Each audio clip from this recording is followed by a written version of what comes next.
네, 오늘 함께 은혜를 나눌 말씀 보겠습니다. 창세기 19장 15절로 26절까지 말씀입니다. 봉독해 올리겠습니다. 창세기 19장 15절에서 26절 말씀입니다.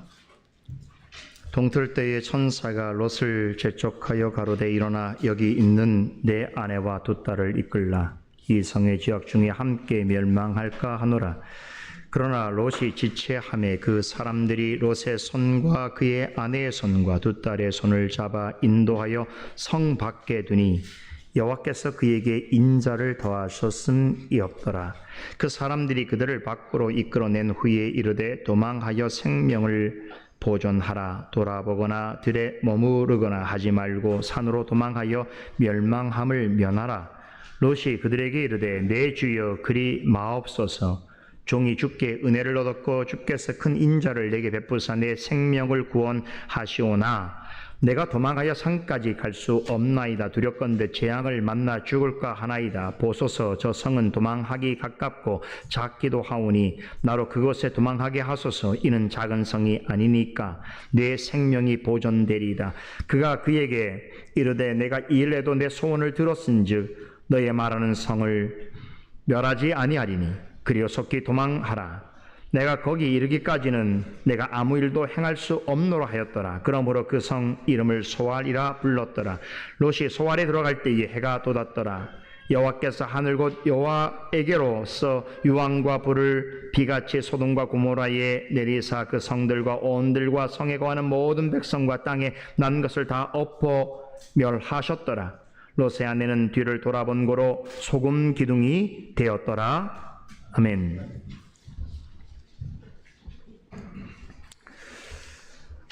우리는 지난주에 19장의 전반부 본문을 통해서 하나님께서 보내신 두 천사가 롯을 찾아가서 소돔과 고모라에 대한 심판을 예고하는 말씀을 살펴보았습니다. 당시로서 소돔과 고모라는 물질 문명이 최고로 고조에 다다른 그런 도시였습니다. 문명적으로나 경제적으로나 얼마나 부유하고 발전해 있었던지 당대 사람들은 그것을 가리켜 여호와의 동산 같고 애굽과 같이 여겼습니다. 롯은 아브람과 같이 있을 때부터 마음속으로 이곳을 늘 동경했습니다. 아브라함이 갈대아우르를 떠나게 된 내용이 창세기 12장에 나오는데 여러분도 잘 아시다시피 하란을 거쳐서 가나안 땅에 들어간 후에 곧 큰 기근을 만나게 되어서 잠시 애굽으로 내려갔다가 또 가나안으로 돌아오게 됩니다. 그리고 나서 13장에 보면 그때 이후로 롯이 소돔과 고모라에 대해서 지대한 관심을 보이게 된 것을 볼 수 있습니다. 그러더니 결국에는 그곳으로 떠나게 되지요. 창세기 13장 10절로 11절은 이 상황을 이렇게 전합니다. 이에 롯이 눈을 들어 요단들을 바라본즉 소알까지 온 땅에 물이 넉넉하니 여호와께서 소돔과 고모라를 멸하시기 전이었는고로 여호와의 동산 같고 애굽 땅과 같았더라. 그러므로 롯이 요단 온들을 택하고 동으로 옮기니 그들이 서로 떠난지라 라고 전합니다. 이 일이 있은 후에 아브라함은 계속해서 가나안 땅에 남게 되었고 롯은 소돔을 택하여 그리로 이주합니다. 그때 이미 롯은 부자였습니다. 아브라함과 함께하는 여정 동안 적지 않은 부를 이루었습니다. 그에게는 많은 가축과 목자들이 있었습니다. 이것들은 대부분 애굽에서 얻은 것들이었습니다. 이것은 무엇을 의미하는가? 롯이 애굽에 잠시 머무는 동안 그는 이미 물질 문명이 주는 커다란 혜택과 쾌락의 단맛을 맛보았다는 것입니다. 그것은 마치 그에게 마약 같은 것이었습니다. 그 후로 롯은 애굽처럼 물질 문명이 고도로 발달한 소돔과 고모라를 마음 깊이 그리워하게 되었습니다. 하지만 창세기 13장 13절에서 이미 소돔 땅 사람들에 대해서 이렇게 고발했지요. 그들은 악하여 여호와 앞에 죄인이었더라 라고 했습니다. 우리는 지난주 말씀을 통해서 소돔 사람들이 얼마나 악한 생활에 물들어 있었는지를 아주 생생하게 살펴보았습니다.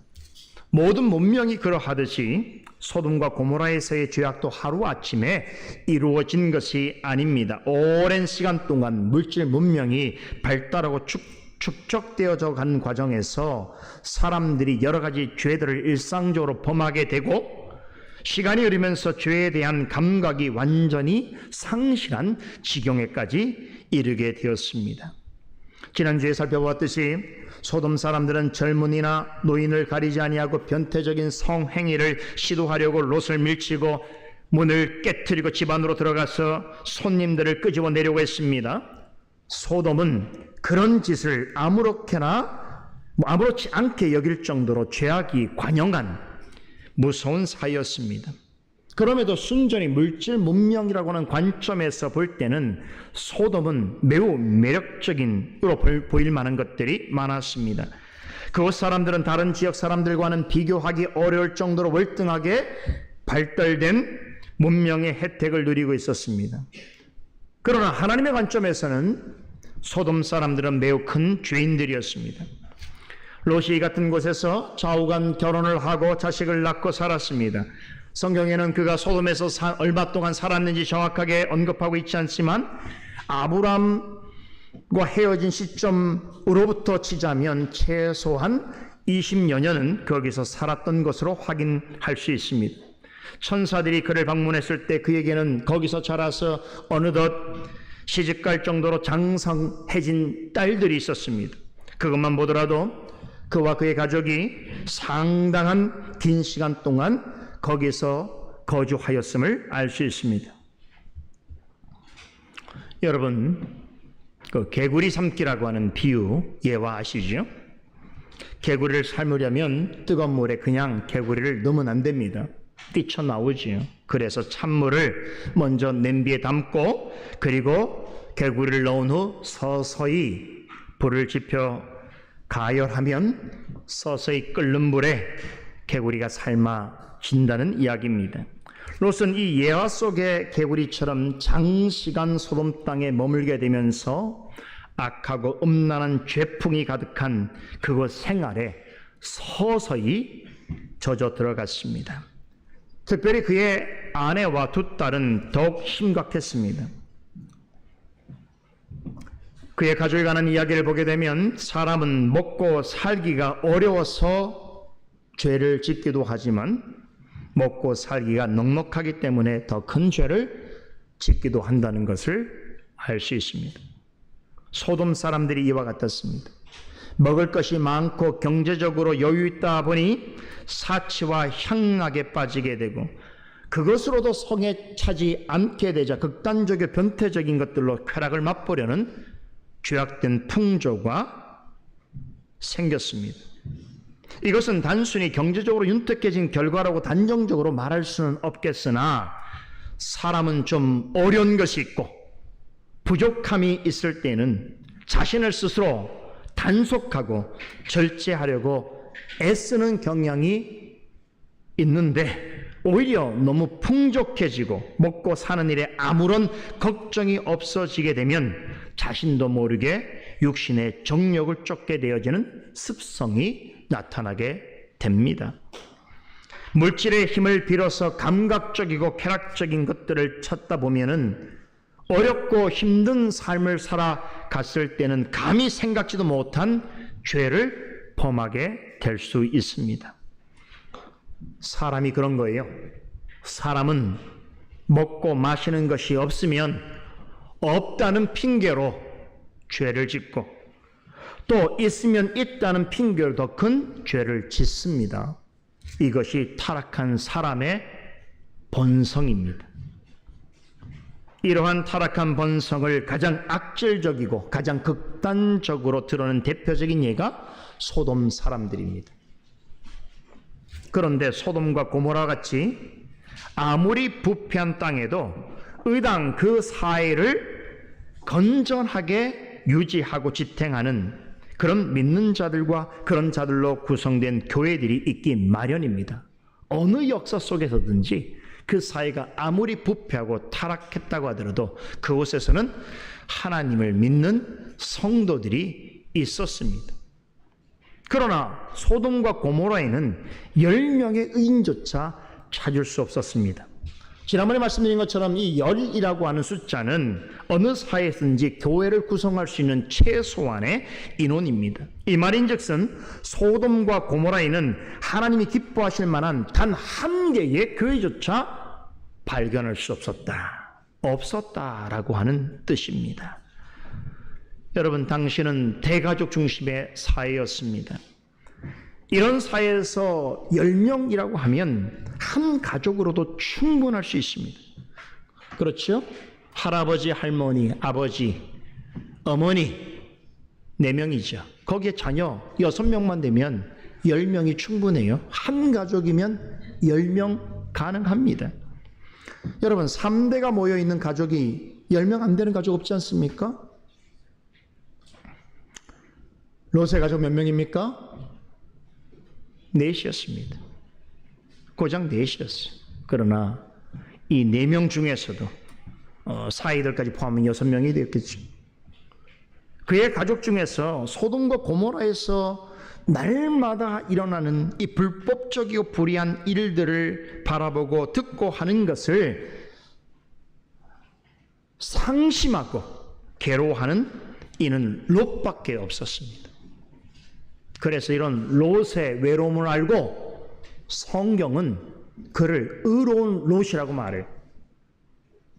너무 열악한 상황 속에서 홀로라도 하나님 앞에서 경건한 심령으로 살아가기를 위해서 몸부림치는 자를, 그가 대단히 연약하고 부족한 점이 많지만 그의 구원은 참으로 부끄러운 것이 많지만 그래도 성경은 그를 의로운 롯이라고 불러줍니다.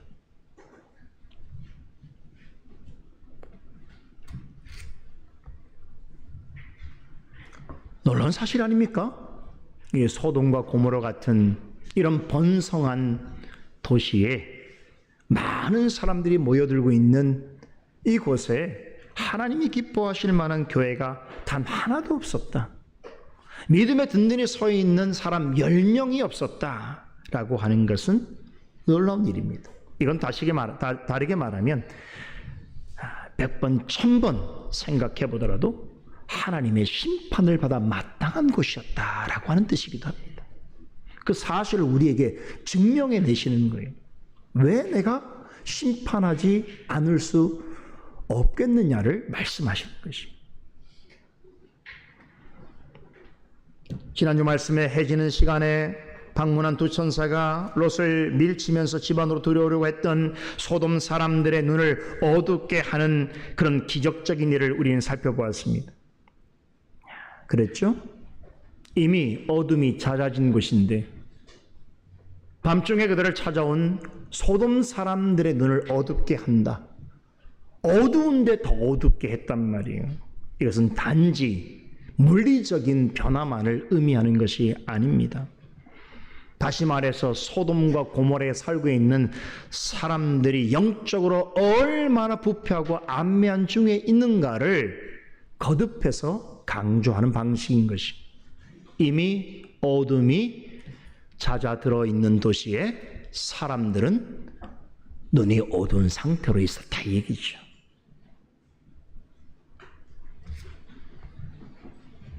이런 땅에서 롯은 철저한 외톨이였습니다.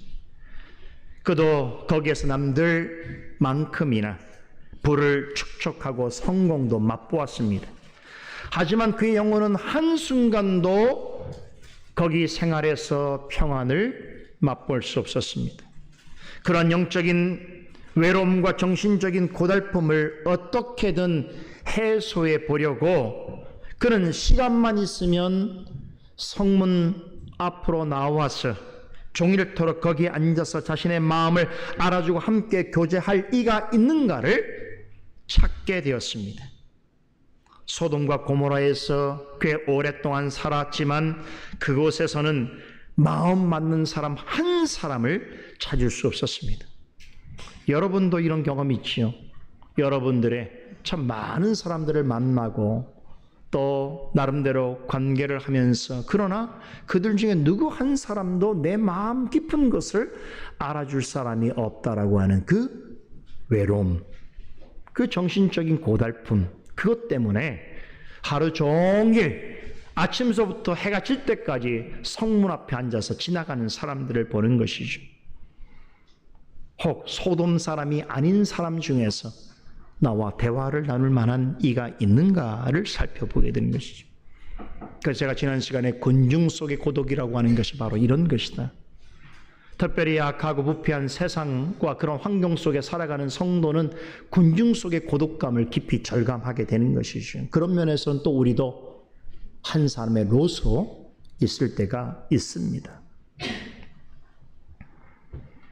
그런데 여러분, 그냥 눈으로만 바라봤겠습니까? 마음으로 얼마나 큰 고통을 호소했겠습니까? 그리고 하나님 앞에 부르짖었겠습니까? 아무도 그의 마음속에서 우러나오는 그 소리에 대하여 관심을 기울인 자가 없었으나 오직 하나님께서는 그의 상한 마음을 아셨습니다. 그가 심적으로 고통을 호소하는 그 부르짖음을 들으셨습니다. 그래서 그를 그 땅에서 건져내시기 위해서 두 천사를 보내셨습니다. 두 천사는 소돔과 고모라를 향한 하나님의 임박한 심판의 말씀을 전해 주었습니다. 그리고는 그에게 딸과 사이들에게 가서 그 소식을 전하라고 알렸습니다. 자, 그런데 우리가 지난 시간에 그 사이들이 어떻게 반응했는지 우리가 살펴봤지요. 장인이 진심을 담아서 생명을 보존하라고 전하는 그 말을 어떻게 들었다고요? 농담으로 여겼습니다. 그 말은 그들 역시 소돔 사람들, 양심이 마비된 죄에 물든 소돔 사람들과 다를 바가 없었다는 것이죠. 그런 사람들이 또 노아의 가족이 된 거예요. 되는 거예요. 그죠? 한 가족을 이룬다는 것은, 가정을 이룬다는 것은 참 복된 일이지만, 이런 자들이 이제 가정을 이루는 구성원이 되어진다고 하면 그 고통은 계속 이어지게 되겠죠. 이 사람들을 잘 보면 누가 생각이 나냐면, 노아 시대에 노아가 방주를 짓고 하나님이 물로 심판할 것을 예고하는 말씀을 전할 때에 그 방주 밖에서 그 일을 조롱하고 무시하던 그 사람들이 기억납니다. 그들처럼 이 사이들 역시 영적으로 매우 어리석고 둔감했습니다. 오늘 본문은 이렇게 지난주에 전해진 말씀에 이어지는 내용인데요. 두 천사가 롯을 재촉해서 그의 아내와 두 딸을 데리고 속히 떠나라고 하는 말씀으로 시작합니다. 자, 15절과 16절을 다시 보겠습니다. 동틀 때에 천사가 롯을 재촉하여 가로되 일어나 여기 있는 내 아내와 두 딸을 이끌라. 이 성의 죄악 중에 함께 멸망할까 하노라. 그러나 롯이 지체하매 그 사람들이 롯의 손과 그 아내의 손과 두 딸의 손을 잡아 인도하여 성 밖에 두니 여호와께서 그에게 인자를 더하심이었더라. 자, 여기 우리 보면 한 가지 충격적인 장면을 목격하게 됩니다. 두 천사로부터 하나님께서 소돔과 고모라 성을 곧 멸망하게 하실 것이라는 말씀을 들은 롯은 곧장 자신의 두 딸과 사이들에게 이 소식을 전달했습니다. 자, 그럼에도 불구하고 대단히 이율배반적인 태도를 보이죠. 아내와 두 딸을 데리고 즉시 떠나라고 하는 재촉하는 천사의 명령 앞에서는 어떻게 합니까? 그 명령을 받들지 아니하고 지체합니다. 사이들에게는, 딸들에게는 당장 일어나서 이곳을 떠나야 한다라고 외쳤으면서도 천사가 직접 전해준 그 명령 앞에서는 어떻게 합니까? 지체하고 있습니다. 이게 이율배반이라는 거예요. 모순적인 행동을 보이고 있다는 거예요. 가족에게는 당장 이곳을 떠나야 된다라고 소리치면서 자신에게 대해서는 이 말씀을 적용하지 않고 있다는 것이. 자, 인간의 복잡한 심리를 드러내고 있는 것이. 이 부분은 여러모로 그의 삼촌 아브라함의 모습과 비교됩니다. 그래서 아브라함과 롯은 이렇게 비유할 수 있어요. 둘 다 하나님의 은혜로 구원받은 사람들입니다. 하지만 두 사람은 서로 다른 두 가지 신앙의 길을 보여주고 있습니다. 이 점과 관련해서 제가 지난주 시간에 잠시 언급했었는데요. 아브라함이 새 손님을 영접한 일과 롯이 두 천사를 대접한 일은 일견 보기에는 매우 비슷한 양상처럼 보여집니다만 그 속을 깊이 들여다보면 아브라함과 롯 사이에는 큰 차이점이 있다 말씀드렸죠. 창세기 12장 이후로 18장까지의 전체적인 스토리는 아브라함 위주로 진행되어집니다. 거의 모든 이야기가 아브라함 중심으로 기록되었습니다. 그런데 딱 19장에 와서는 19장 전체 스토리가 롯에 관한 이야기예요. 놀랍게도 19장에는 아브라함에는 이름조차 나오지 않아요. 자, 여기에는 창세기에 기록한 모세의 다른 의도가 숨겨져 있습니다. 자, 모세는 이 19장쯤에 와서 아브라함에 관한 이야기를 전함에 있어서 이제 12장에서 18장까지에 소개되었던 아브라함과 이제 19장에서 등장하는 주인공으로 등장하는 롯과의 관계에서 두 사람을 서로 비교하는 방식으로 그들의 삶과 신앙을 대조하고 있습니다. 두 사람 말씀드린 것처럼 하나님의 은혜로 구원받습니다만 한 사람은 결과적으로 믿음의 거인이 되었고 다른 한 사람은 믿음의 난쟁이가 되었습니다. 한 사람은 우리가 추구하고 따라야 하는 믿음의 사람의 모형을 보여주는 대신에 다른 한 사람은 우리 스스로 늘 경계하고 주의해야 하는 신자의 모습을 보여주고 있습니다. 이 점을 분명하게 교훈하기 위해서 모세는 창세기 18장과 19장을 매우 탁월한 대조 기법을 활용해서 기록합니다. 아주 굉장히 흥미로운 부분입니다. 그냥 우리가 볼 때는 창세기 18장이 아브라함의 이야기고 19장은 롯의 이야기처럼 보여지지만 이 두 가지 전체 이야기는 아주 고도의 굉장한 문법적인 조직력을 가지고 구성력을 가지고 이 두 사람을 철저하게 비교 대조하는 방식으로 기록되어 있습니다. 아브라함은 영광스러운 구원을 경험한 대표 주자라면 롯은 부끄러운 구원을 받은 대표 선수입니다. 모세는 이 두 사람의 차이점을 18장과 19장을 통해서 아주 정밀하게 비교 분석하고 있는데 이를 통해서 하나님의 은혜로 구원받은 자로서 어떠한 태도로 살아가야 할지를 우리에게 확연히 보여주고 있습니다. 그래서 오늘은 지난주에 약속드린 것처럼 19장에 드러난 아브람과 롯의 차이점을 비교 분석해 드리려고 합니다.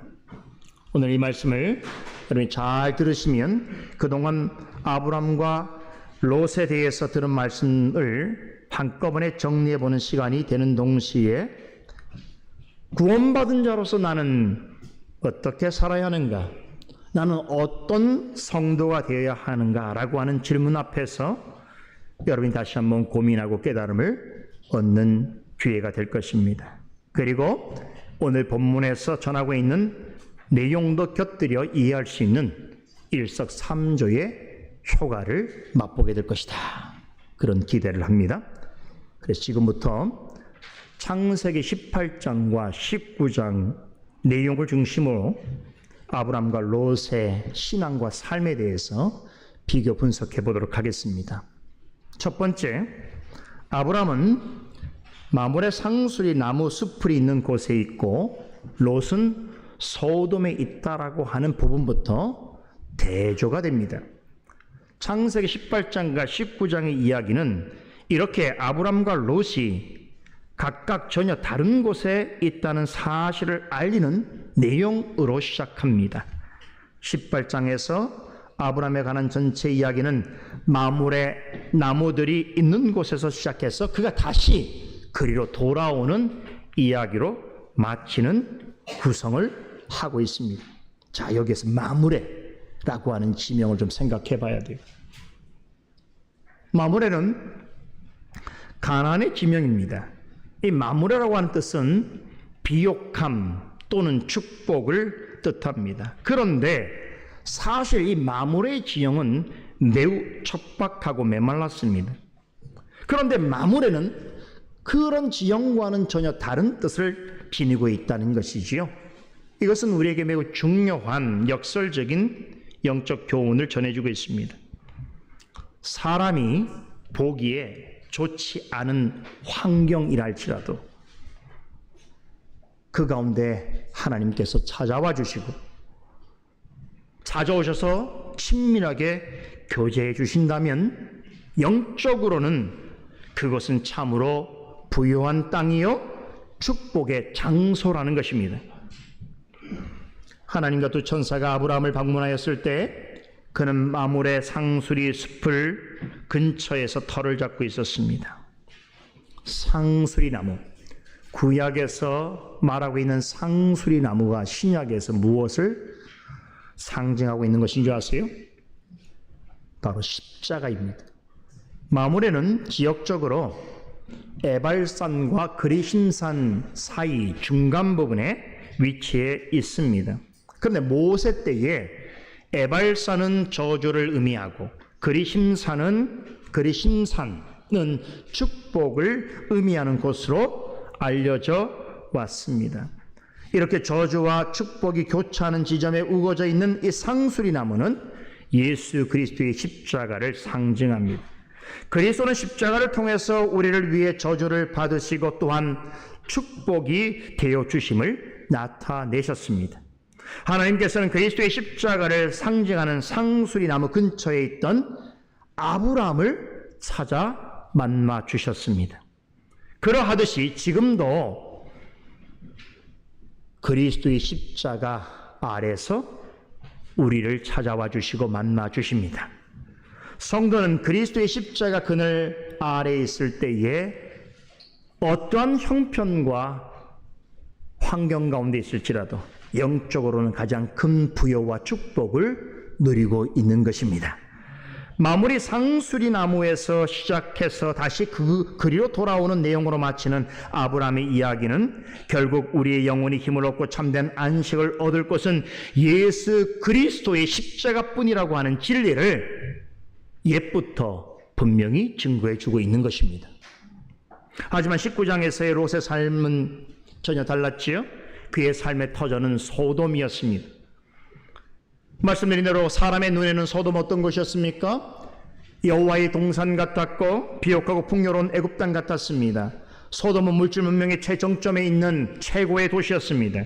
물질적으로나 경제적으로 부족함이 전혀 없는 도시였습니다. 하지만 그곳에는 온갖 죄악들이 일상적으로 행해졌습니다. 지금까지도 소돔과 고모라는 죄악과 타락의 상징으로 알려져 있을 만큼 당시에도 죄악이 관영한 곳이었습니다. 그런 곳을 롯은 늘 연모하였고 그곳에서 삶의 터전을 마련했습니다. 그런데 아까 창세기 13장 13절에서 이미 하나님께서 모세를 통해서 소돔을 어떤 곳으로 말씀하셨습니까? 소돔 땅에는 소돔 사람은 악하여 여호와 앞에 큰 죄인이었다라고 말씀하셨지요? 소돔 사람들은 발전한 물질 문명을 마음껏 누리게 했었으나 그 속에서 그들은 하나님 앞에서 온갖 죄악들을 행하며 살았습니다. 그런데 이런 일들은 롯이 소돔으로 이주하기 전부터 있었습니다. 그리고 그가 소돔에 들어간 후에도 계속되었습니다. 그런데 어느 때부터인가 롯은 소돔 사람들이 버젓이 죄악을 행하는 그런 모습들에 대하여 매우 불편한 심경을 갖게 되었습니다. 그런 것을 보고 듣는 것이 그의 심령을 매우 상하게 했습니다. 여러분, 죄악된 일들을 날마다 듣고 보는 것은 믿는 자에게 있어서는 참으로 큰 고역이 아닐 수 없습니다. 그렇죠. 여러분들 매일 듣는 세상의 뉴스들을 보세요. 우리가 살고 있는 세상이 민낯이 어떠한지를 말하지 않아도 우린 다 알지 않습니까? 그런 것을 볼 때 여러분 심령이 어떻습니까? 롯과 같은 것이죠. 상하는 것이죠. 지치는 것이죠. 그래서 여러분들이 평일날 매일 뉴스나 보고 세상 사람들이 하는 그런 분쟁과 갈등의 이야기에만 빠져 있고 정치적인 그런 이슈에만 매몰되어 있으면 어떻게 됩니까? 심령이 상해요. 하나님의 사람은 그런 것을 보고 듣는 것이 고역입니다. 물론 세상을 알아야 하기 때문에 어느 정도는 우리가 간파해야 되기 때문에 보고 듣고 해야 되겠지만 거기에 마음을 두면 안 되는 것이.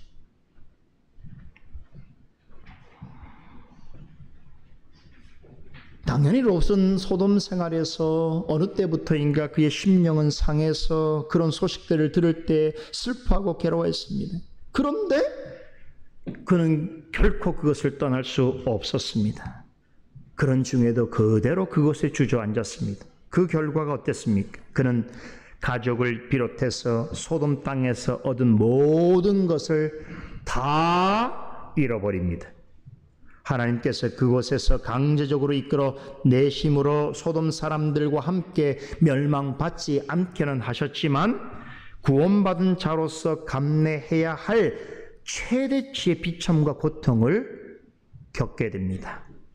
두 번째, 아브라함은 장막문에 앉아 있었지만 롯은 소돔 성문에 앉아 있었습니다. 이 점도 다르지요? 아브라함이 머문 장막은 일종의 이동식 천막, 즉 텐트입니다. 그럼 왜 아브라함은 튼튼한 집 대신에 장막에 살았는가?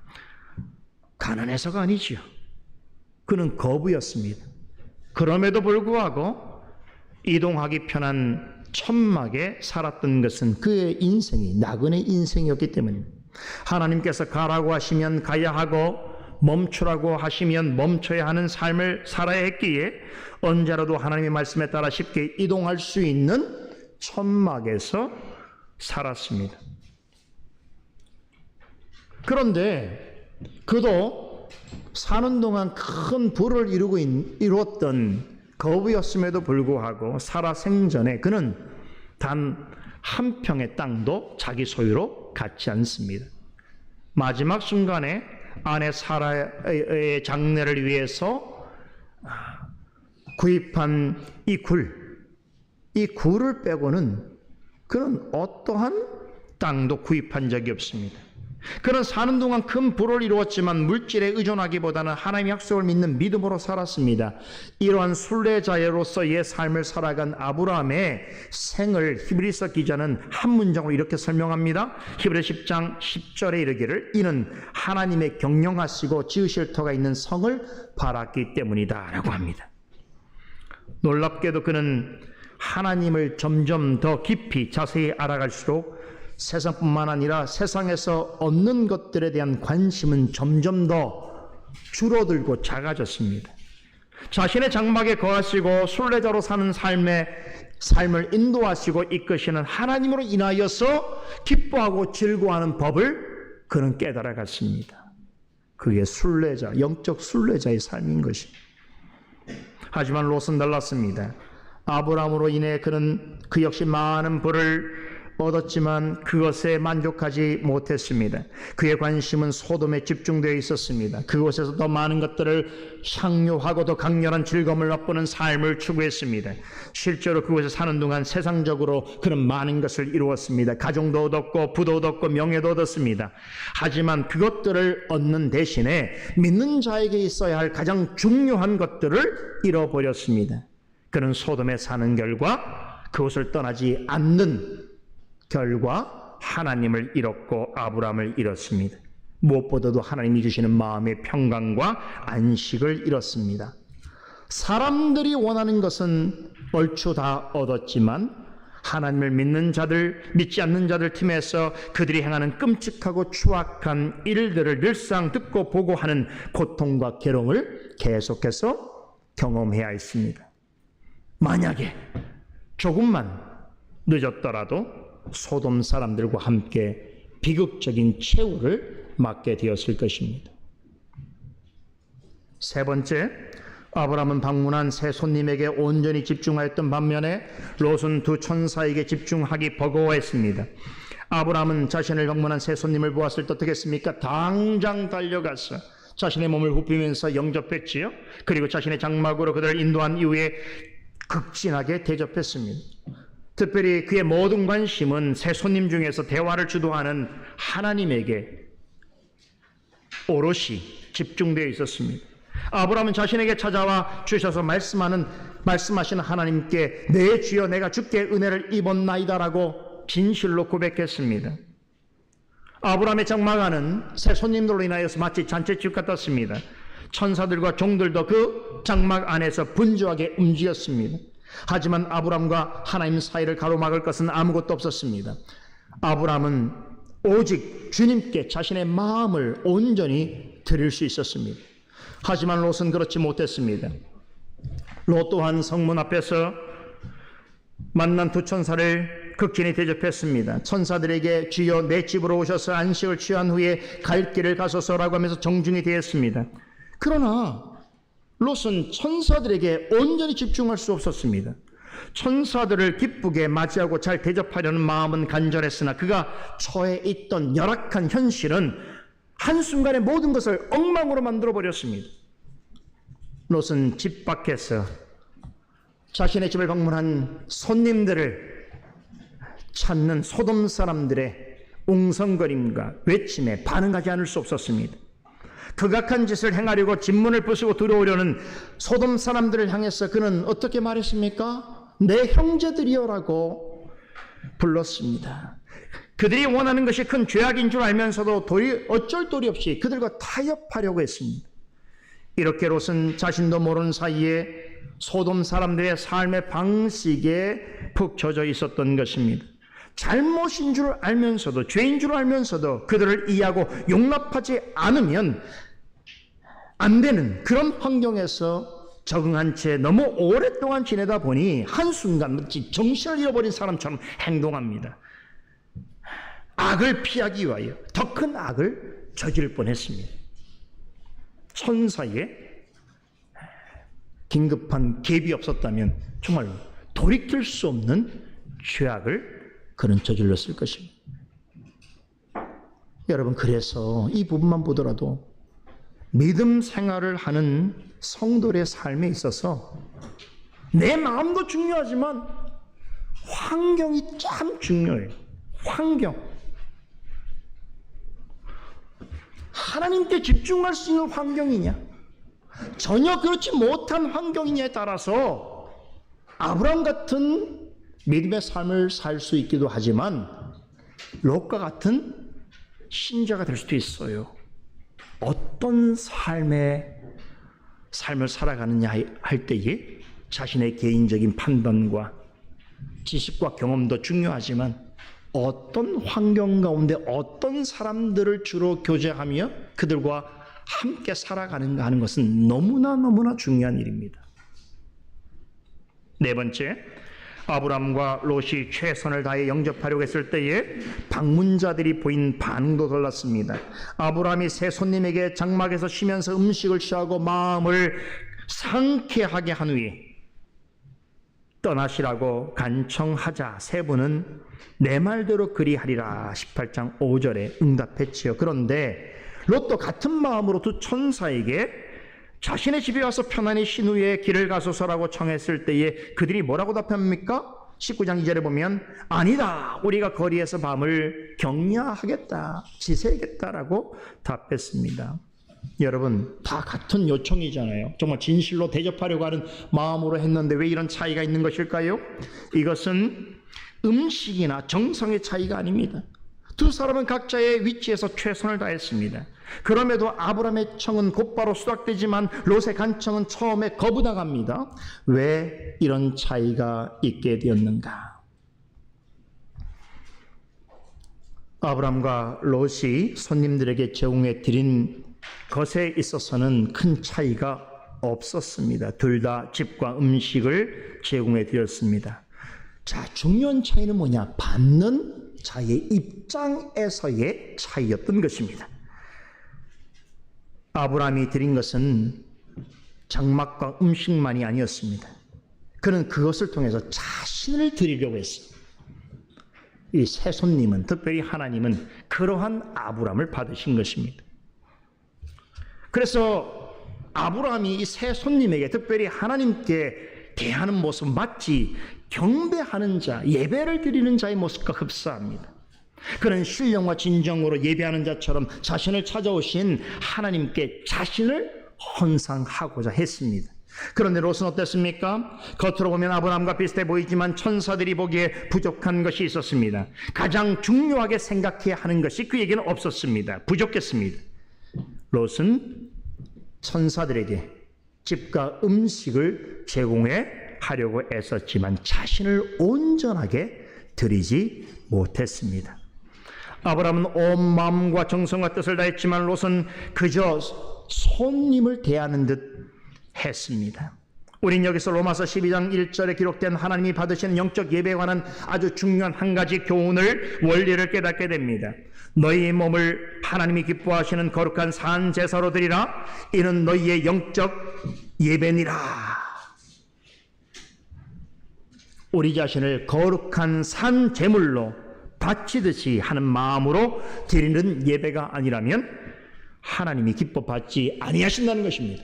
하나님은 단지 예배하는 자를 찾으시는 것이 아니라 하나님이 찾으시는 자는 신령과 진정으로, 곧 성령과 진리로 예배하는 자를 찾으십니다.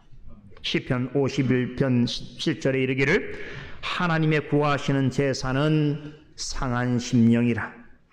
하나님이여 상하고 통회하는 마음을 주께서 멸시치 아니하시리라라고 하셨습니다. 무슨 얘기입니까?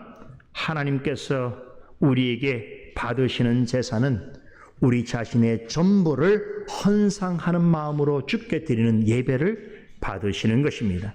이 점에 있어서 아브람과 롯은 큰 차이점을 보입니다. 다섯 번째, 아브람과 롯은 방문한 손님들을 대접하는 일에 있어서도 달랐습니다. 아브람은 손님들을 대접하기 위해서 어떻게 합니까? 자신도 힘쓰지만 아내 사라와 하인들에게 음식을 준비하게 했습니다. 특별히 사라는 아이를 낳는 일에 있어서 여전히 불편해하고 하나님 말씀을 온전히 신뢰하지 못하는 중에 있었음에도 불구하고 아브람이 내린 명령을 내 주의 명령인 줄 알고 순종해서 음식을 만들었습니다. 이렇게 아브람의 장막 안에 있는 여러 사람이 손님들을 대접하는 일에 다 같이 함께 기쁘게 동참했습니다. 하지만 롯은 달랐습니다. 롯은 손님들을 대접하는 일을 홀로 했습니다. 자신이 직접 식탁을 차리고 무교병도 자신이 직접 구웠습니다. 그의 아내와 딸들은 그의 곁에 없었습니다. 어디 갔나요? 별거 중인가요? 결혼도 안 한 아이들이 도대체 집 밖에 어디가 있나요? 그의 두 딸은 나중에 모든 일이 다 마친 다음에 천사들을 다 대접하고 소동이 끝난 다음에서야 모습을 드러냅니다. 놀라운 것은 그의 아내는 그때까지도 그의 자취를 드러내지 않습니다. 어떤 가정인가요 도대체? 그래서 확실한 것은 롯의 아내는 손님으로 온 천사들을 환영하지 않았을 뿐만 아니라 그들이 전하는 말씀을 전혀 기울이지 않았다는 것입니다. 그녀는 천사들이 자신의 가족을 집 밖으로 이끌어내면서 도망하여 생명을 보존하라 라고 하면서 뒤를 돌아보지 보거나 들에 머물지 말라라고 명령을 직접 천사들로부터 들었습니다. 이것은 소돔과 고모라가 멸망하더라도 남편인 롯과 함께 구원받을 수 있는 자리에 그녀도 있었다는 것을 의미합니다. 하지만 그녀는 도망가던 중에 뒤를 돌아봅니다. 그리하여 그만 소금 기둥이 되고 말았습니다. 그녀는 남편의 말은 물론이고 천사가 직접 전해준 말씀도 기억하지 않았습니다. 롯의 가정의 불행은 여기서 멈추지 않습니다. 소돔과 고모라가 심판을 받은 후에 롯은 두 딸과 함께 도망쳐서 어느 굴에 머물게 되는데 거기서 두 딸은 아버지에게 술을 먹이고 아버지와 동침하여 통해서 자녀를 낳게 됩니다. 그 유명한 이스라엘을 대적했던 암논과 모압의 조상이 되는 두 아들을 얻게 되지요. 어떻습니까? 그들 개인의 잘못이기도 하지만 우리가 주목해야 될 것은 소돔 땅에서 그 땅을 선택하여 그 땅에서 살고자 한 롯의 잘못이 더 큽니다. 이 모든 일들은 결국 롯이 가장으로서 가정을 올바르게 세우지 못했고 자녀들을 잘 양육하지 못한 때문입니다. 여러분, 믿음을 가지고 있는 성도라고 하더라도 자신의 가정과 자녀를 잘 다스리고 세워가지 못하면 롯이 실패한 이런 비참을 겪을 수 있다라고 하는 교훈을 기억해야 합니다.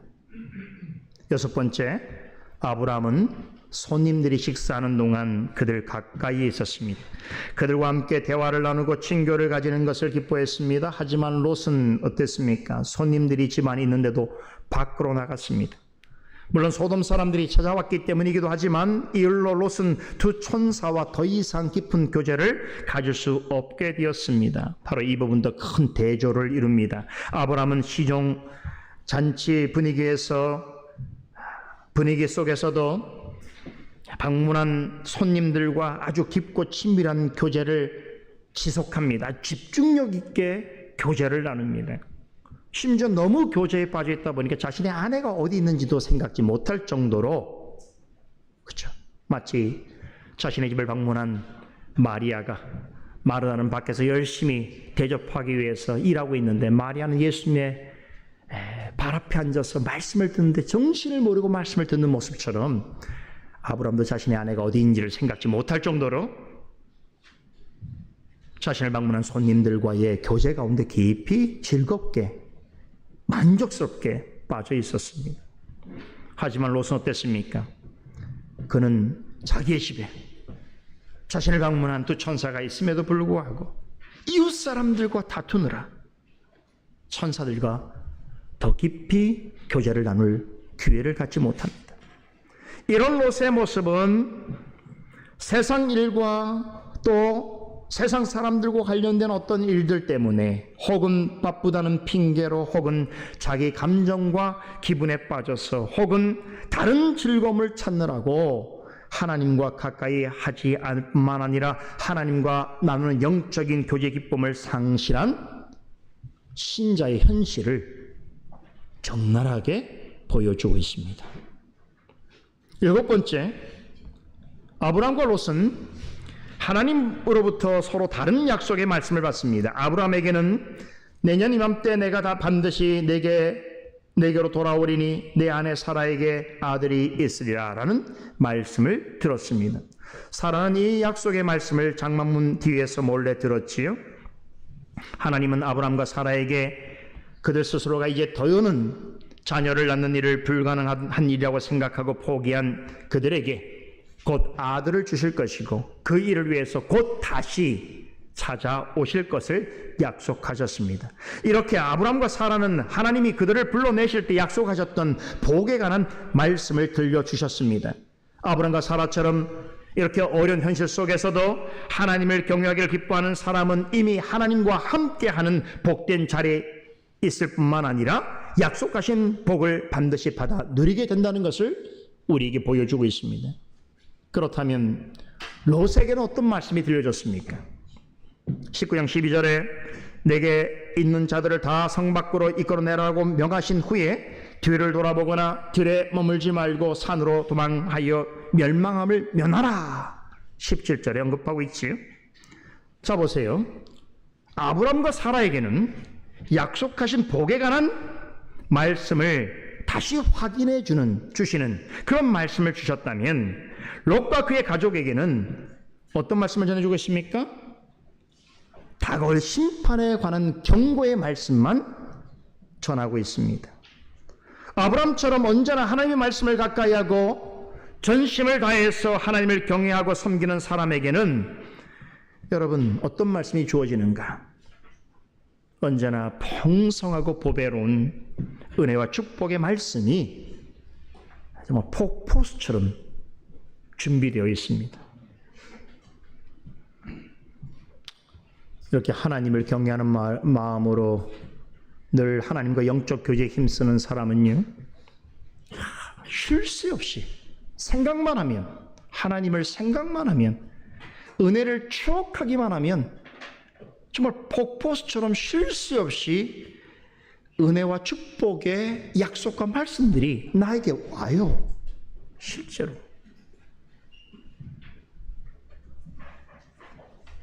그리고 그 약속의 말씀을 가지고 다시 하나님께로 나아가 간구를 하게 되는 것이죠. 이게 신실하게 살아가는 성도의 영적인 패턴이에요. 하지만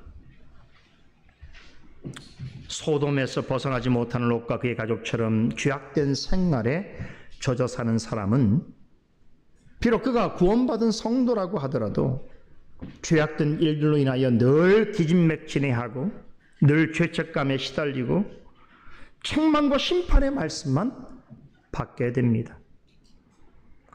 아브람처럼 항상 기쁘고 감사하게 살아가는 성도가 있는가 하면 롯과 같이 항상 수치심과 괴로움에 시달리면서 겨우겨우 연명하듯 하는 태도로 신앙생활을 이어가는 성도도 있을 수 있다는 것입니다.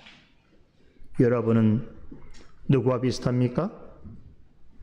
아브람같이 은혜와 축복이 넘치는 그런 신앙생활을 하고 있습니까? 아니면 롯처럼 늘 책망과 심판의 말씀만 기억하고 들어야 하는 그런 처지에 있습니까? 이 점에서도 큰 차이가 있죠. 8번째, 방문자들이 떠나려고 할 때에도 두 사람의 반응은 달랐습니다. 아브람은 하나님과 새 천사가 떠나려 할 때 어떻게 했습니까? 그들을 따라 나섰지요. 그리고 먼 곳까지 따라가서 배웅했습니다. 하나님께서는 그런 아브람을 매우 친근하고 따뜻하게 여기셨습니다. 그래서 그에게 내가 하려는 것을 너에게 숨기겠느냐라고 말씀하시면서 다시 한번 이전에 그와 맺으신 언약을 기억나게 하시는 말씀을 전하시고 또 그 언약으로 약속하신 축복의 말씀을 전하셨습니다. 그리고 그 말씀을 다 마치시자 소돔과 고모라를 향한 하나님의 심판 계획에 관해서도 오직 아브람에게만 알려주셨습니다. 그렇죠. 이렇게 하나님의 중심에 있는 하나님의 생각을 이렇게 친근한 친구처럼 여겨지는 아브람에게는 다 드러내셨다는 거예요. 하지만 롯은 전혀 다르게 행동했습니다. 천사가 떠나가기 전에 재촉하면서 내 가족과 함께 일어나 어서 이 성을 떠나라. 이 성이 죄악 중에 멸망할까 하노라 라고 하는 천사가 재촉하는 말씀을 듣자 어떻게 했습니까? 롯은 성경에 지체했다고 그랬어요. 자신의 입으로 딸들과 사이에게 일어나 이것을 당장 떠나라고 방금 전에 말했으면서도 천사가 그 이야기를 자신에게 전해주니까 어떻게 했어요? 떠나기는커녕 지체했습니다. 모순된 행동이지요. 그래서 15절에 천사가 재촉한다라고 하는 말과 16절에 롯이 지체하다고 하는 말은 여러분 그의 심령 가운데 있는 이 모순적인 이율배반적인 인식에 대해서 대조를 우리에게 보여주는 거예요. 사람이 그런 거예요. 한편으로는 이 말했다가 한편은 다른 말하고 누구에게는 이렇게 말하고 자신에게는 다르게 말하고 사람이 그런 거예요.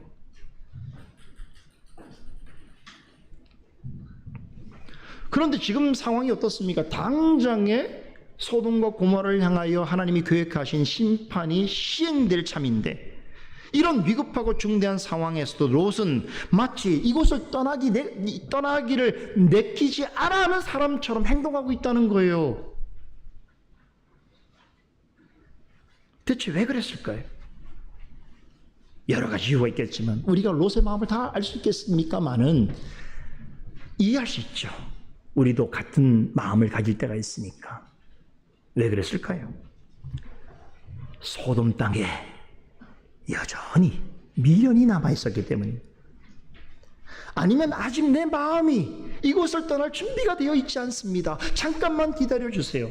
정말 그래야 되지 않겠습니까? 집문서도 챙기고 좀 보물 보화도 챙기고 또 가져갈 것도 이런 것들도 생필품도 좀 챙기고 해야 될 시간이 있어야 되지 않겠어요? 그러니까 이런 것을 전반적으로 생각해 볼 때는 아직 내가 이곳을 떠날 마음의 준비가 되어 있지 않으니까 조금만 기다려주세요 라고 하는 생각일 수 있었습니다. 사실 우리는 그것이 이해가 되는 것이 그런 이곳에서 사는 동안 많은 것을 이루었습니다. 많은 것을 가졌습니다. 그것을 다 버리고 떠난다는 게 얼마나 어려운 일이었겠습니까? 그러나 더 중요한 것이 있습니다. 어떤 경우에도 목숨보다 더 귀한 것은 없지요. 그래서 예수님께서 마태복음 16장 26절에서 뭐라고 말씀하셨습니까? 한 사람이 온 천하를 다 얻고도 자기 목숨을 잃으면 도대체 무엇이 유익하겠느냐라고 말씀하셨습니다. 그렇지 않습니까? 아무리 내가 모든 걸 가지고 모든 지식이 있고 모든 경험이 있다고 하더라도 내가 죽는데 무슨 그게 소용이 있겠어요? 그렇죠? 목숨보다 귀한 건 없잖아요.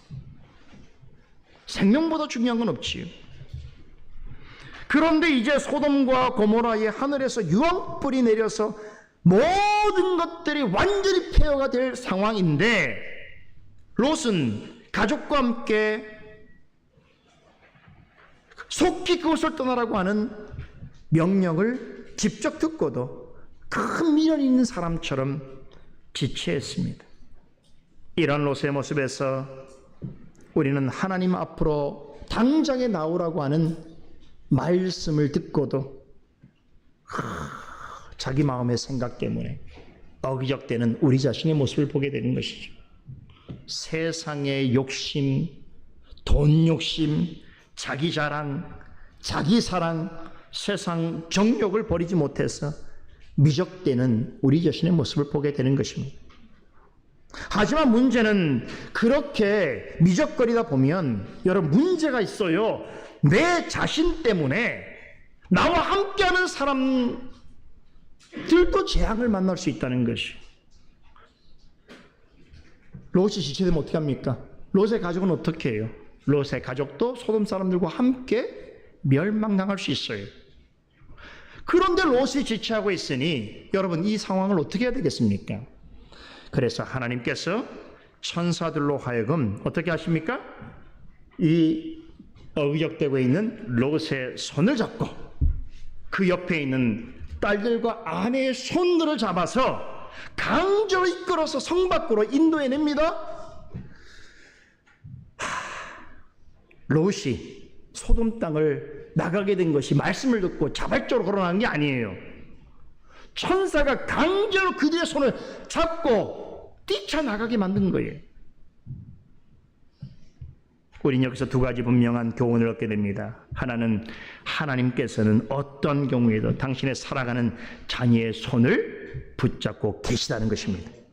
그런데 그 손을 놓으려고 자꾸 자신의 생각대로 고집하고 악하고 어리석은 그런 일임에도 불구하고 떠나지 않고 갖가지 핑계를 내면서 미적된다면 때로는 우리의 의사와 상관없이 우리의 바램과 상관없이 강제로 이끌어내실 수 있다는 거예요. 그러면 당하는 사람 입장에서 어떻습니까? 야, 하나님 이렇게까지 하셔야 됩니까? 너무 과격한 방법 아닙니까? 내 동의를 좀 얻어야 되는 거 아닙니까? 라고 생각할 수 있을지 몰라도 둘째로 얻는 교훈은 그리 하실지라도 그것은 하나님의 자비요 은혜라는 것입니다. 생각해 보세요. 어린 자녀가 빤히 보이는 그 위험한 상황으로 아이가 아빠의 엄마의 손을 놓고 막 뛰어가려고 할 때에 그것을 가만히 지켜보는 부모가 세상에 어디 있겠습니까?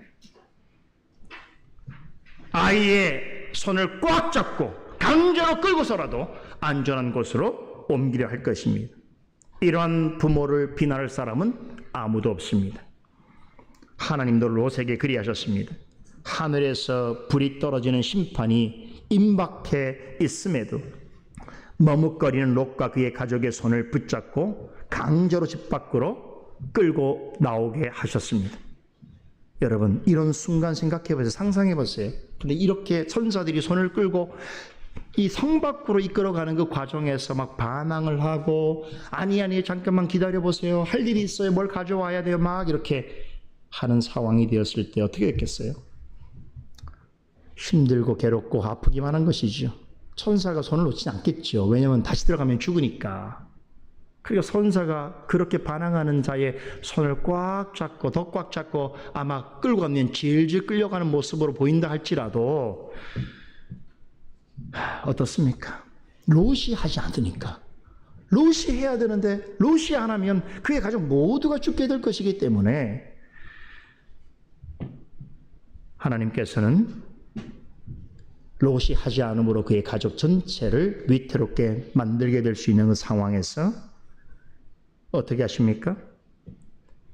이렇게 해야만 그와 그들의 생명이 보존될 수 있으니까 그의 손을 강제로 붙잡고 강제로 이끌어서라도 성 밖으로 탈출시켜 내신 것입니다.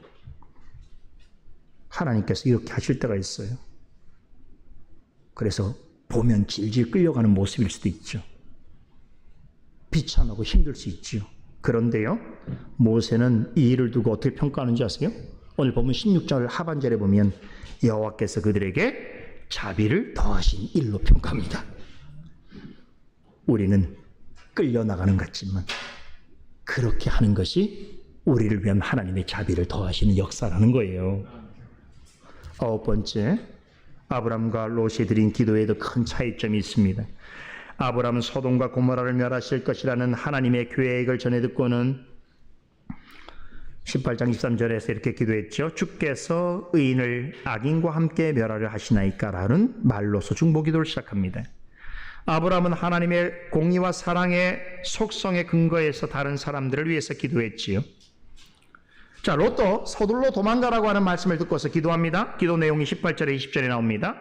자, 읽어보겠습니다. 롯이 그들에게 이르되 내 주여 그리 마옵소서. 주의 종이 주께 은혜를 입었고 주께서 큰 인자를 내게 베푸사 내 생명을 구원하시오나 내가 도망하여 산에까지 갈 수 없나이다. 두렵건대 재앙을 만나 죽을까 하나이다. 보소서 저 성읍은 도망하기에 가깝고 작기도 하오니 나를 그곳으로 도망하게 하소서. 이는 작은 성읍이 아니니까 내 생명이 보존되리다. 어떻습니까?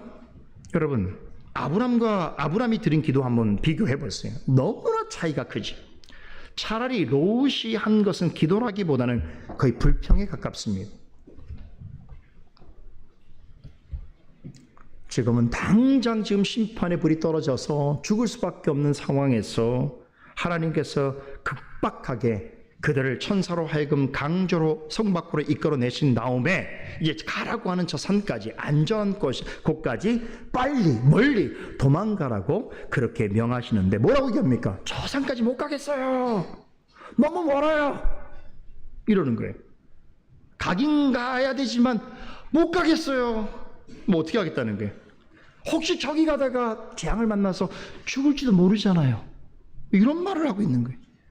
더 황당한 것은 산으로 가는 대신 다른 곳으로 가겠다는 거예요. 산은 너무 머니까 가다 보면 중간에 조그마한 성읍이 있어요. 거기 숨어 있을게요. 이렇게 말하고 있는 거 이거 도대체 너무 답답하지 않습니까? 근데 실제로 롯은 지금 이렇게 말하고 있는 거예요. 그래서 제가 이것은 기도가 아니라 불평이라는 거예요. 소돔성 사람들에게도 타협을 하려고 그런 말을 하더니 하나님께도 지금 이 급박한 상황 속에서도 자기의 의견이 더 옳다고 지금 주장하고 있단 말이에요. 그런데 여러분 더 황당하고 놀라운 사실은 뭔지 아십니까? 그런데도 하나님께서 그의 청을 들어주셨다는 거예요. 21절 22절 상반절까지 보세요. 내가 이 일에도 내 소원을 들었은즉 내가 말하는 그 성읍을 멸하지 아니하리니 그리로 속히 도망하라라고 말씀하십니다. 쿨하시죠? 와, 하나님 편에서 보면 지금 롯의 간구는 이건 뭐 도대체 듣기도 싫을 정도예요. 어떻게 이렇게 답답하고 이렇게 어리석은지 몰라요.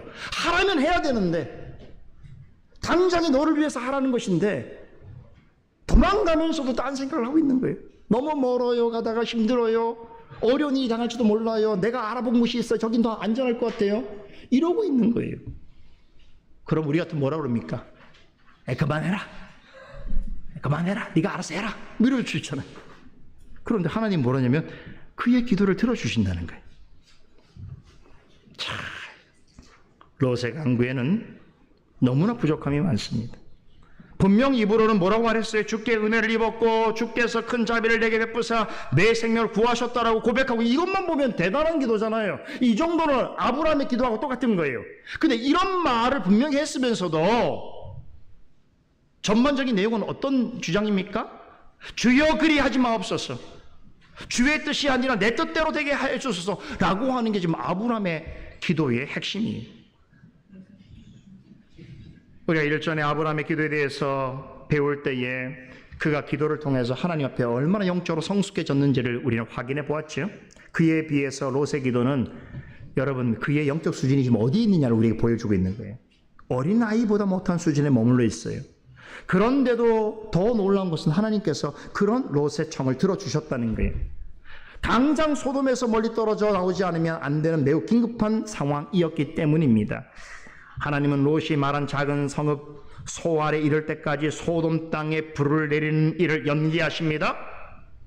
이런 하나님의 심경을 22절에서 뭐라고 말합니까? 내가 거기 이를 때까지는 내가 아무 일도 행할 수 없노라. 여러분, 이 표현은 하나님이 원하시는 일을 하지 못한다는 뜻이 아닙니다. 오히려 어린 성도의 구원을 위하여 당장 해도 되는 심판을 잠시 유예해 두겠다는 거예요.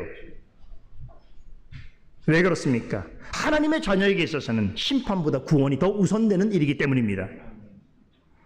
롯처럼 어리석고 연약한 점이 많은 어린 성도로 갈지라도 하나님께서는 그런 자의 간구까지 귀담아 들으십니다.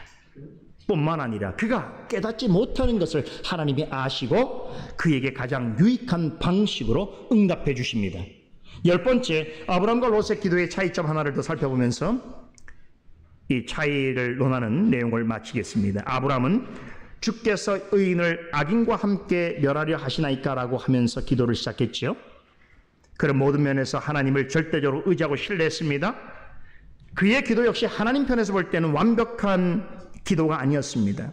하지만 그의 기도에는 하나님이 기뻐하시는 기도의 중요한 원리들이 드러나 있다고 제가 말씀드렸어요. 4가지 원리를 말씀드렸죠. 뭐였습니까? 타인을 위한 기도였고, 또 어떤 기도였어요? 분별력 있는 기도였으며 겸손한 기도였고 낙심하지 않는 기도였습니다. 그런데 롯의 기도를 보세요. 롯의 기도는 어떤 표현들이 가득합니까? 부정적인 표현들이. 내 주여 그리하지 마옵소서, 내가 도망하여 산에까지 갈 수 없나이다, 두렵건대 재앙을 만나 죽을까 하나이다 라고 하는 부정적인 이야기들로, 내용들로 가득합니다. 하나님이 롯과 그의 가족이 산으로 도망하라고 하신 것은 그들의 생명을 보존하시기 위해서 크신 은혜와 인자를 베푸시는 것인데, 롯은 순종하기는커녕 기도 형식을 빌어서 하나님께 그동안 자신의 마음속에 담고 있는 불평과 불신을 드러내는 말들을 늘어놓고 있는 것이, 여러분, 이것이 롯에게만 볼 수 있는 모습일까요? 저는 그렇지 않다고 생각합니다. 우리 안에도 롯과 같은 비슷한 성정이 있습니다.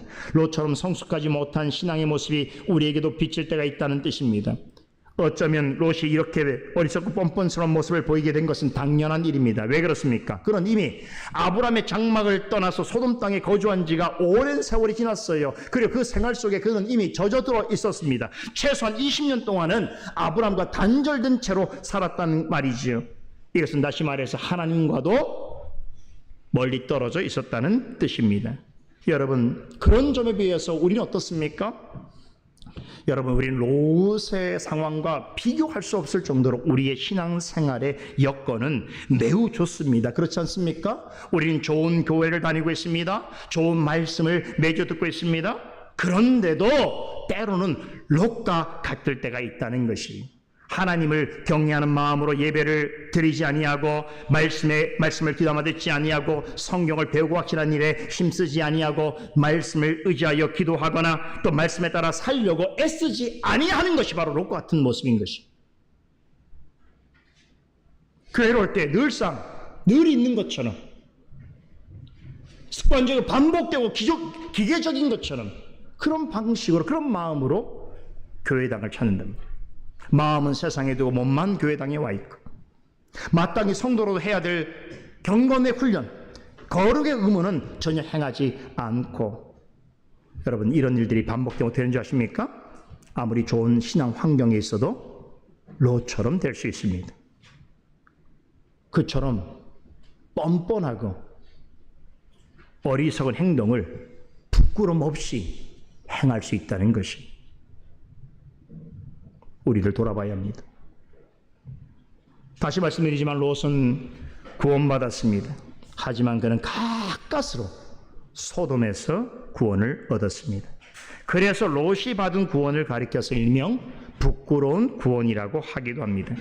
고린전서 3장 15절에서 사도 바울은 롯처럼 구원을 받지만 겨우겨우 얻은 구원을 가리켜서 불 가운데서 겨우 얻은 것으로 묘사합니다. 여러분 생각해 보세요. 여러분이 아주 소중히 여기는 한 물건이 있습니다.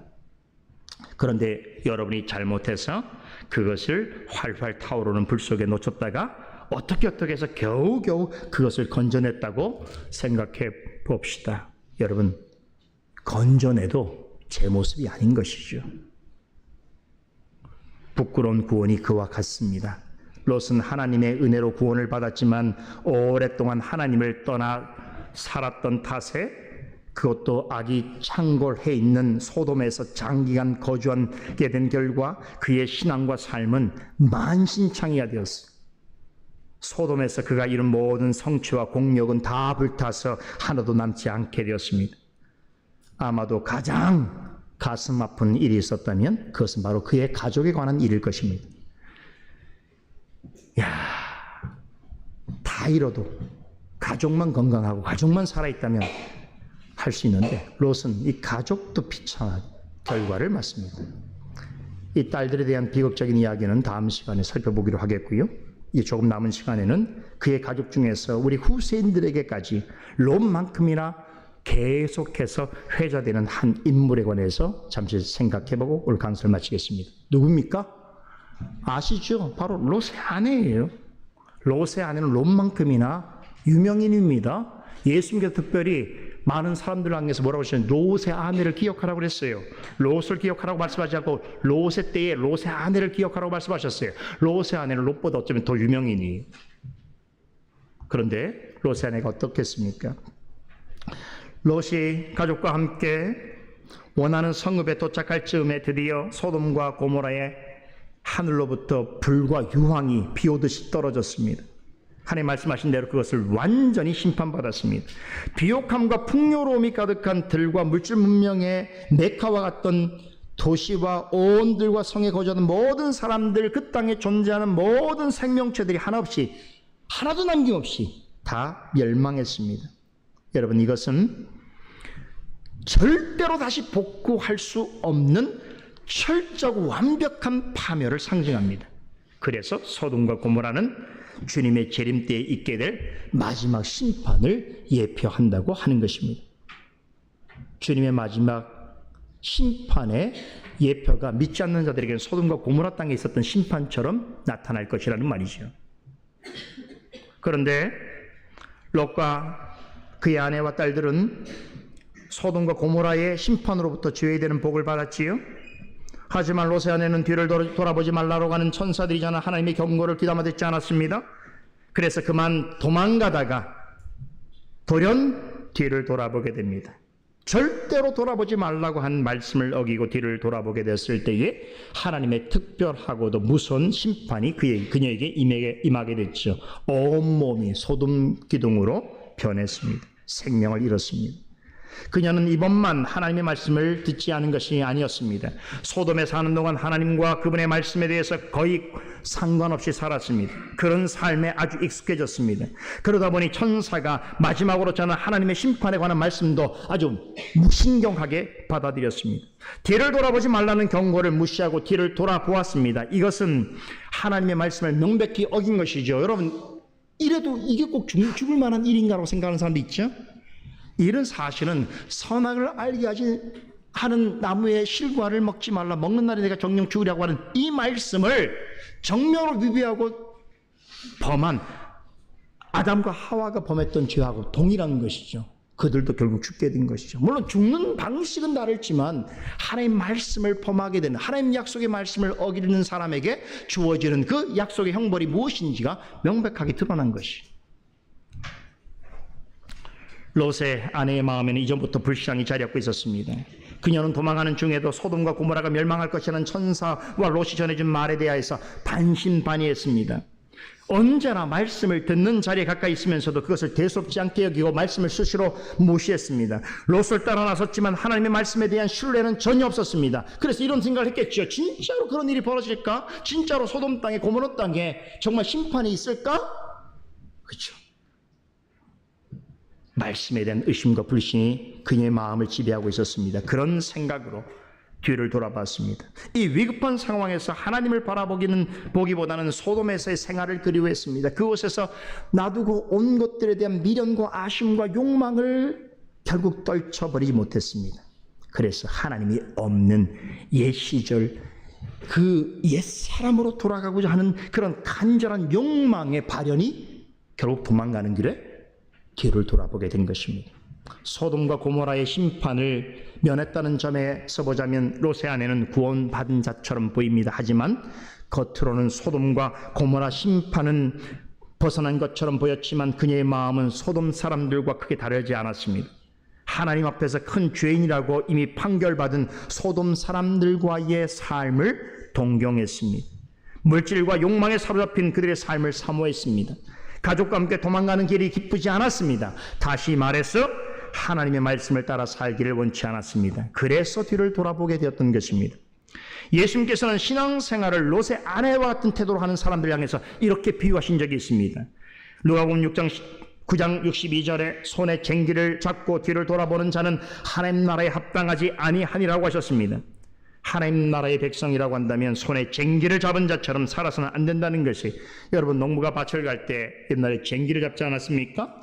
이 쟁기는 밭을 가는 기구죠. 이 밭을 가려면 저기 앞에 목표 지점을 보고 앞을 향해서 이 쟁기를 가져가야 되는 거예요. 소가 그 쟁기를 끈다고 하더라도 소가 앞을 바라볼 수 있도록 그렇게 나아가야 하는데, 쟁기 든 사람이 자꾸 뒤를 쳐다본단 말이에요. 다른 곳을 본단 말이에요.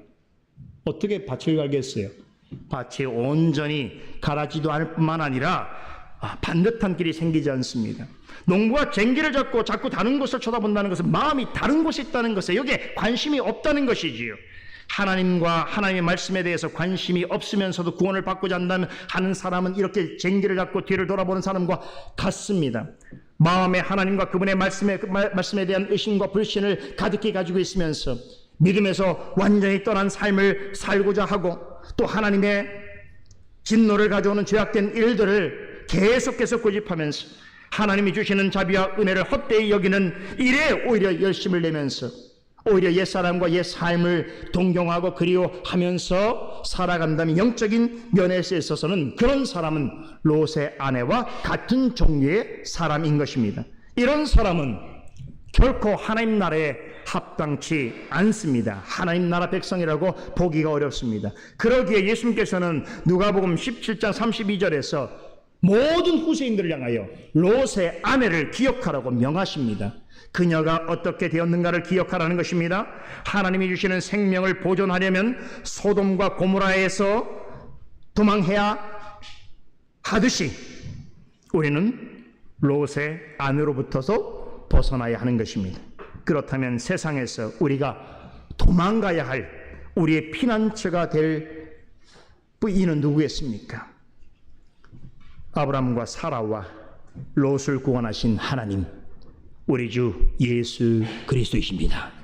기도하겠습니다. 거룩하신 하나님, 감사합니다. 오늘 우리에게 주신 말씀 다시 한번 마음에 새기고 또 우리의 생명 양식으로 삼고 살아가기를 원하는 성도들에게 하나님 말씀의 은혜와 복을 더하여 주시옵소서. 예수 그리스도 이름으로 기도드리옵나이다. 아멘.